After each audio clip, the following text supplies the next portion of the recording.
This week on Video Game Takeout, we look at Streets of Rage for the Game Gear and the Master System.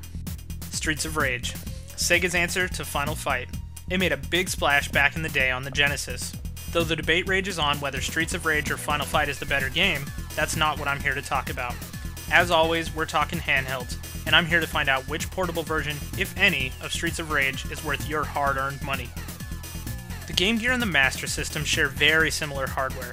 In fact, you can get a converter to play Master System games in your Game Gear. So it always puzzles me when they make two versions of the same game, one for each system, and they come out totally different. This is the case with Streets of Rage. So let's compare the two cart to cart. As soon as you start up the Game Gear version, you'll notice one thing. There are only two characters, Axel and Blaze. This version is missing the third character, Adam. The Master System version doesn't have this problem, as it includes all three original characters.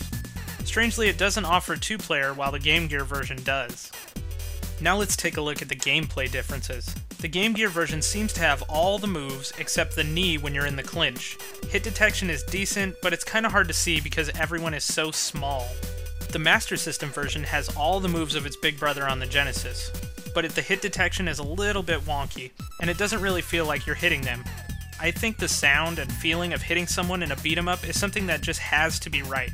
Unfortunately, neither game does this well, and the enemies make no sound when they die, they just fade away. While we're on the topic of sound, the music in these games pales in comparison to the Genesis version, which is the music I chose to use during this review. One of the best things about Streets of Rage was the awesome soundtrack made by Yuzo Koshiro, who worked on other soundtracks such as ActRaiser and Revenge of Shinobi, just to name a few. It really set the mood for each stage. It's too bad that it didn't translate into these versions of the game. Now let's take a look at the visual differences. In the Game Gear version, everything is too small and it's very hard to see. The Master System version, on the other hand, is much larger and easier to see what's going on. The graphics are way better in my opinion, which is strange since the hardware between the two is so similar. Okay, so bottom line, which version is better? I'd have to say the Master System version is the better of the two. It's a decent Streets of Rage if you're away from home, and it includes all three characters and it has the advantage of the graphics and the viewing angle, but it still has subpar music and controls. Unfortunately, there really isn't a good portable version of Streets of Rage. For some reason, Sega decided to omit it from their recent Genesis collection for the PSP, where it would have fit perfectly. In the end, I guess you'll either have to wait for a portable version worth your money, or sit down in your living room and play it on one of your many consoles that it's been released to.